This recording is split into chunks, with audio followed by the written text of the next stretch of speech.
सुस्वागतम प्यारे विद्यार्थी। आज हम पढ़ेंगे 12वीं कक्षा के साहित्य सुधा किताब से बाल कृष्ण भट्ट के द्वारा लिखित गद्य आत्मनिर्भरता। प्यारे विद्यार्थी, आत्मनिर्भरता गद्य को पढ़ने से पहले चलिए बाल कृष्ण भट्ट मतलब लेखक बाल कृष्ण भट्ट के बारे में कुछ जान लेते हैं। तो बाल कृष्ण भट्ट भारतेंदु युग के प्रतिनिधि निबंधकार, पत्रकार और नाटककार माने जाते हैं। वे मूलतः पत्रकार थे। दिसंबर 1877 ईस्वी में इलाहाबाद की हिंदी वर्धिनी की ओर से मासिक पत्र हिंदी प्रदीप का प्रकाशन किया।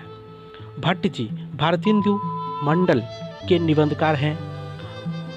भट्ट जी के राजनीतिक निबंधों में तत्कालीन राजनीति के प्रति कठोर आक्रोश देखने को मिलता है। इनके निबंधों में भावना का भी समावेश है। इन्होंने निबंध साहित्य को एक नई दिशा और प्रतिष्ठा दी। साहित्यिक, सामाजिक, राजनीतिक, नैतिक आदि विषयों पर निबंध लिखे। उनके निबंधों में हास्य और व्यंग का सुसमन्वय मिलता है। उनकी शैली परिचयात्मक और भावात्मक है। उनकी भाषा प्रवाहमयी तथा सरल है। उनके निबंध साहित्य सुमन और निबंधावली पुस्तकों में संकलित हैं।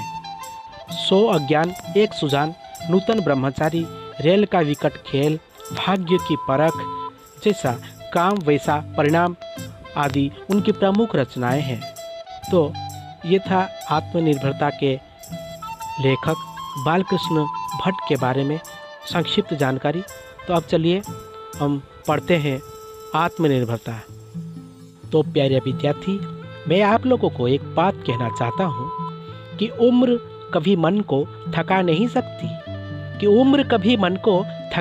सकती, ठोकरें कभी पैरों को ठहरा नहीं सकती। अगर दिल ए जज्बा हो तो परिस्थितियाँ कभी हमें हरा नहीं सकती। तो आत्मनिर्भरता का मतलब है सेल्फ डिपेंडेंट। तो यहाँ पर दो बातें जो है बहुत महत्वपूर्ण मानी जाती है। एक तो है आत्मविश्वास और आत्मनिर्भरता। तो ये दो चीज़ जो है मानव जीवन के प्रगति के लिए नित्यांत आवश्यक है। तो प्यारे विद्यार्थी, अब चलिए आत्मनिर्भरता के विभिन्न पहलुओं पर हम चर्चा करते हैं। वो क्या क्या हैं और हमारे जीवन में उनका क्या महत्व रखता है। आत्मनिर्भरता मतलब अपने भरोसे पर रहना। ये एक ऐसा श्रेष्ठ गुण है कि जिसके ना होने से पुरुषों में पौरुषत्व का अभाव कहना अनुचित नहीं मालूम होता। यहाँ पौरुषत्व का मतलब मर्दांगी, जिनके पास अपने भरोसे का बल नहीं है, जो दूसरे के भरोसे काम करते हैं या काम निकालते हैं, उनमें मर्दांगी की कमी कहना बिल्कुल गलत बात नहीं है। तो जिनको अपने भरोसे का बल है या फिर जिनके पास अपने भरोसे का बल है, वे जहाँ होंगे मतलब जल में तुम्बी के समान सबके ऊपर रहेंगे। तुम्बी मतलब छोटा कद्दू, कड़वा कद्दू जो पानी के ऊपर रहता है, तैरता रहता है। दुनिया में दो प्रकार के लोग देखे जा सकते हैं। एक वो जहाँ खड़े हो जाते हैं वहीं से लाइन शुरू होता है, और एक दूसरा वो जहाँ पर लाइन ख़त्म होती है वहीं पर वो खड़े हो जाते हैं, मतलब पीछे से नंबर 1। तो यहाँ पर एक बात गौर फरमाने वाली बात है कि जिसके पास आत्मनिर्भरता जैसा बल हो, वो कभी किसी के पीछे खड़े नहीं होते, वे सबके आगे होते हैं। और यही वे लोग हैं जिनके नक्शे कदम पर सारी दुनिया चलती है। मतलब ये वो लोग हैं जिनके पास अपने भरोसे का बल होता है। तो ऐसो ही के चरित्र पर लक्ष्य कर महाकवि भारवी ने कहा है कि तेज और प्रताप से संसार भर को अपने नीचे करते हुए ऊंची उमंग वाले दूसरों के द्वारा अपना वैभव नहीं बढ़ाना चाहते। यहाँ तेज का मतलब जोश है और प्रताप का मतलब ताकत। अपना जोश और प्रताप के द्वारा जो लोग पूरी दुनिया को अपने कदमों के नीचे झुकाना चाहते हैं, वे दूसरों के सहारे, दूसरे की सहायता से अपने वैभव को बढ़ाने की कोशिश नहीं करते। वे अपने दम पर ही दुनिया को जीतने की कोशिश करते हैं, क्योंकि उन्हें अपने पर भरोसा है। ये कहा जा सकता है उन्हें अपने भरोसे पर विश्वास है। ऐसे लोग कभी दूसरों का सहारा नहीं लेते।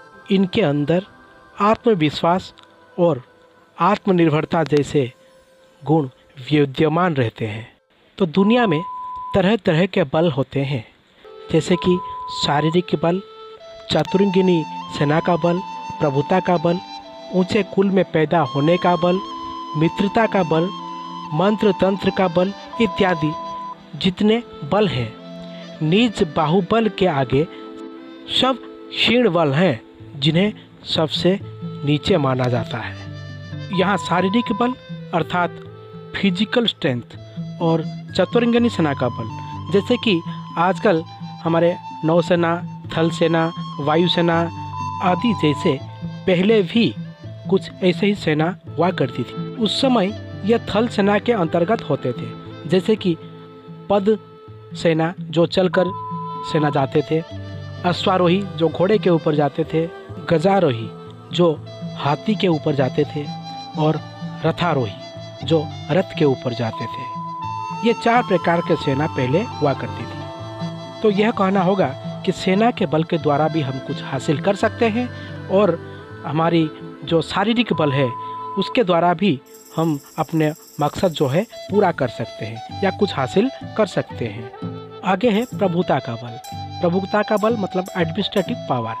तो इसके नीचे जो जैसे बेटा कोई हो, नेता का बेटा या पोता या फिर भतीजा कोई भी हो, तो इस एडमिनिस्ट्रेटिव पावर मतलब प्रभुता का बल का इस्तेमाल करके ये लोग कुछ भी हासिल कर लेते हैं या हासिल कर सकते हैं। आगे है ऊंचे कुल में पैदा होने का बल। मतलब ऊंचे कुल में पैदा होना भी एक प्रकार का पावर माना जाता है, जिसके सहारे हम कुछ भी हासिल कर सकते हैं। जस्ट एग्जाम्पल, एक हीरो के घर एक बेटा पैदा होना, मतलब वो आगे जाके हीरो बनना। अगर वो उस कुल में पैदा ना होता, शायद वो आज भी स्ट्रगल कर रहा होता। जैसे कि मान लीजिए धर्मेंद्र का बेटा हो, अमिताभ बच्चन का बेटा हो, ये एक जीता जागता मिसाल है।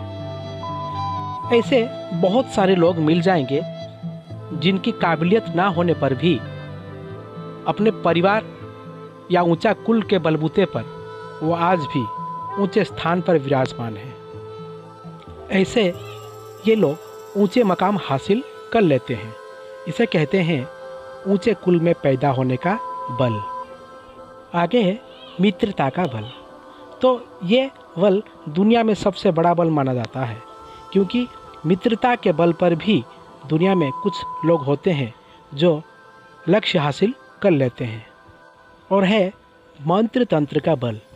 कुछ ऐसे लोग भी होते हैं जो मंत्र तंत्र साधना के माध्यम से अपना लक्ष्य हासिल करते हैं। तो ये सब जितने बल हैं, जितने बलों के बारे में हमने चर्चा किया, नीच बाहुबल के आगे सब क्षीण बल हैं, मतलब सबसे नीचे या सबसे क्षीण माने जाते हैं।